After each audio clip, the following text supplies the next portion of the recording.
Selamat malam Bapak Ibu yang dikasihi oleh Tuhan. Sebelum kita merenungkan firman Tuhan pada malam hari ini, mari kita bersatu di dalam doa. Bapa di sorga, kami bersyukur memuji-Mu Tuhan di dalam kesetiaan dan kemurahan-Mu. Engkau terus menjagai, memelihara dan memberkati hidup kami. Malam hari ini kami mau merenungkan, belajar dari Tuhan melalui firman-Mu. Kiranya Tuhan mempersiapkan hati pikiran kami, menguduskan hidup kami, sehingga kami layak dan berkenan di hadapan-Mu, dan kami mampu mengerti firman Tuhan. Dan perlengkapi kami, sehingga kami mampu menghasilkan buah oleh karena firman-Mu yang kami pelajari di dalam hidup kami. Dalam Kristus Yesus kami berdoa. Amin. Firman Tuhan bagi kita malam hari ini dari kitab Yeremia, pasal 20, Kitab Yeremia pasal 20 ayat 7 sampai dengan ayat 13. Firman Tuhan, Engkau telah membujuk aku ya Tuhan, dan aku telah membiarkan diriku dibujuk. Engkau terlalu kuat bagiku, dan Engkau menundukkan aku. Aku telah menjadi tertawaan sepanjang hari. Semuanya mereka mengolok-olokkan aku, sebab setiap kali aku berbicara, terpaksa aku berteriak, terpaksa berseru, kelaliman aniaya. Sebab firman Tuhan telah menjadi cela dan cemooh bagiku sepanjang hari.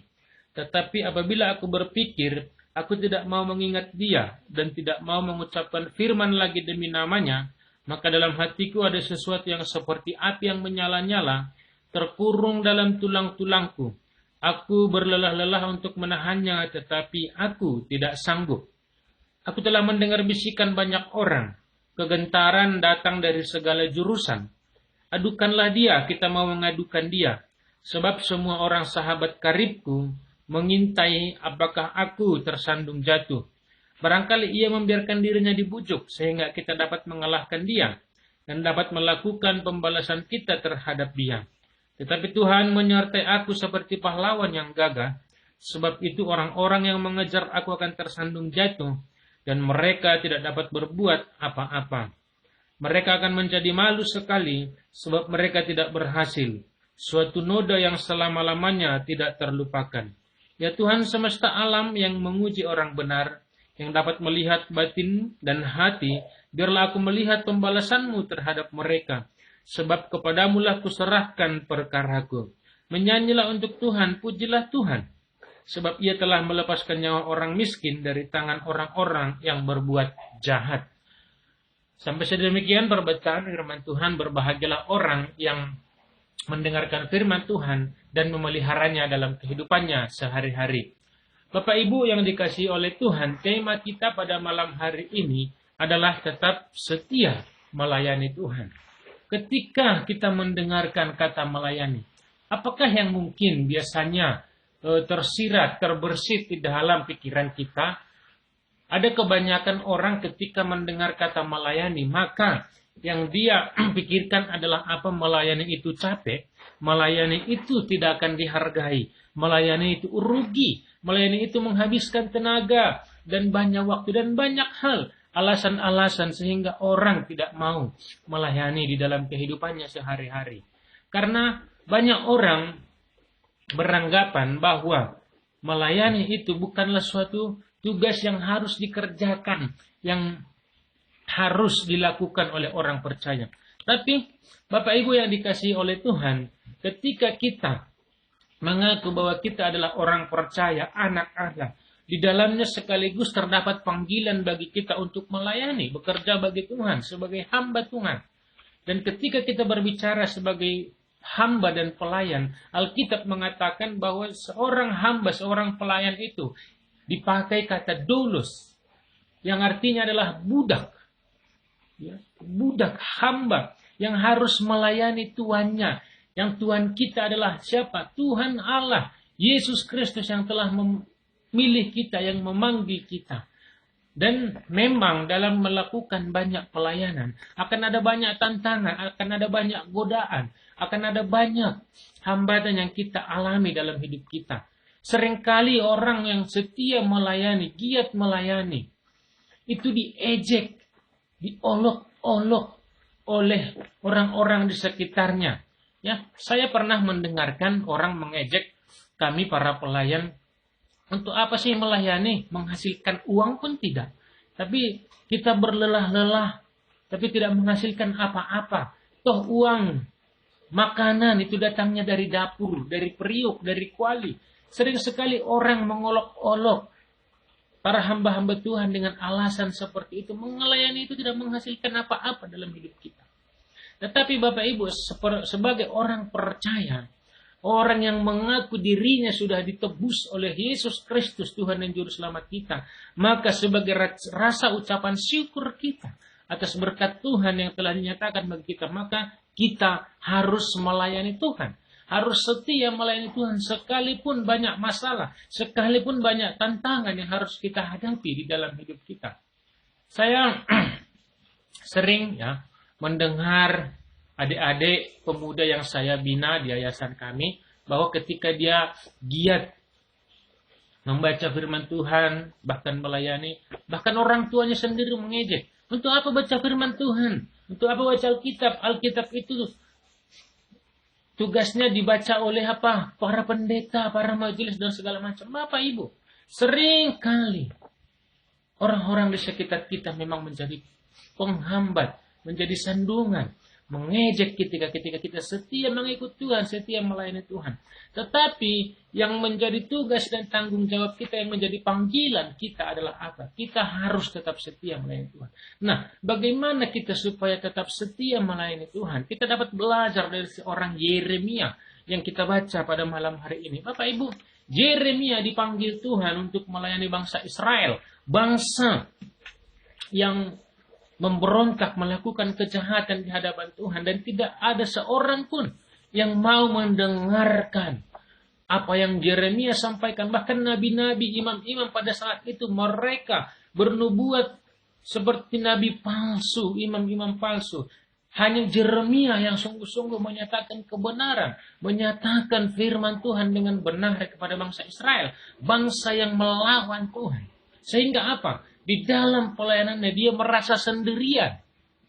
Dia sendirian. Bahkan seringkali imam-imam dari bait Allah itu menangkap dia, di penjara, dipukuli. Banyak sekali penderitaan yang dia alami. Tetapi apa? Dia tetap setia. Ada kadangkala dia merasa apa yang dia kerjakan itu sia-sia. Yang dapat kita baca pada bacaan kita malam hari ini. Aku berusaha menahan untuk tidak menyatakan firman Tuhan. Tapi apa? Ada dorongan yang kuat dalam dirinya untuk tetap berbicara dalam kebenaran. Karena apa? Dia yang pertama yakin akan panggilan Tuhan. Yakin akan suruhan Tuhan. Engkau telah membujuk aku ya Tuhan. Dia yakin bahwa Tuhan yang menyuruh dia untuk berbicara bagi bangsa Israel. Keyakinan akan suruhan panggilan Tuhan itu akan tetap memberikan dorongan, semangat dia untuk melayani. Karena apa? Dia melayani bukan untuk menyenangkan manusia, tetapi apa? Menyenangkan Allah, Tuhan yang telah mengutus dan memilih dia untuk berbicara. Bahkan sekalipun dia diejek, karena apa? Dia harus berbicara lantang, berteriak-teriak kepada bangsa Israel. Dia tetap setia karena keyakinan akan panggilan Tuhan.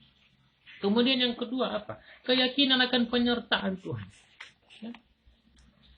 Tuhan menyertai aku seperti seorang pahlawan.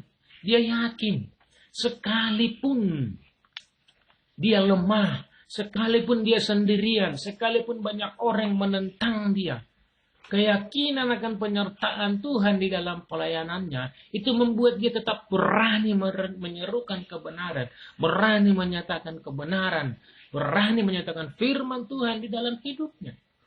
Karena apa? Dia tidak mengandalkan kekuatannya, dia tidak mengandalkan pemahamannya, tetapi mengandalkan kuasa Tuhan yang menyertai dia di dalam pelayanannya. Kemudian apa? Dia tetap membangun komunikasi, membangun relasi dengan Tuhan. Hubungan yang intim dengan Tuhan. Di dalam setiap pergumulannya, Yeremia selalu berdoa. Bahkan di dalam bagian firman Tuhan yang kita baca ini adalah doa keluh kesah Yeremia kepada Tuhan. Di dalam tekanan yang dia alami, di dalam tantangan yang dia alami, maka yang dia kerjakan, yang dia lakukan adalah apa? Berdoa bagi Tuhan, membangun komunikasi dengan Tuhan. Sehingga apa? kekuatan dari Tuhan itu tetap mengalir dalam dirinya. Salah satu kebutuhan kita Bapak Ibu adalah apa? Mengungkapkan unek-unek, mengungkapkan keluh kesah kita kepada orang yang dapat kita percaya. Dan pribadi yang paling dapat dipercaya dalam hidup kita adalah apa? Tuhan Allah, pemilik dan pemelihara hidup kita, yang tidak pernah melakukan dosa. Maka sudah selayaknya dan sepantasnya kita menyatakan semua keluh kesah kita, menyatakan semua pergumulan kita, semua masalah kita kepada Tuhan. Sehingga kekuatan dari Tuhan boleh mengalir. Sekarang banyak pergumulan di dalam hidup kita. Tetapi satu yang pasti, pribadi yang dapat kita percaya, yang dapat kita andalkan adalah pribadi Allah yang setia, pribadi Allah yang mengasihi, pribadi Allah yang maha kuasa yang sanggup melakukan.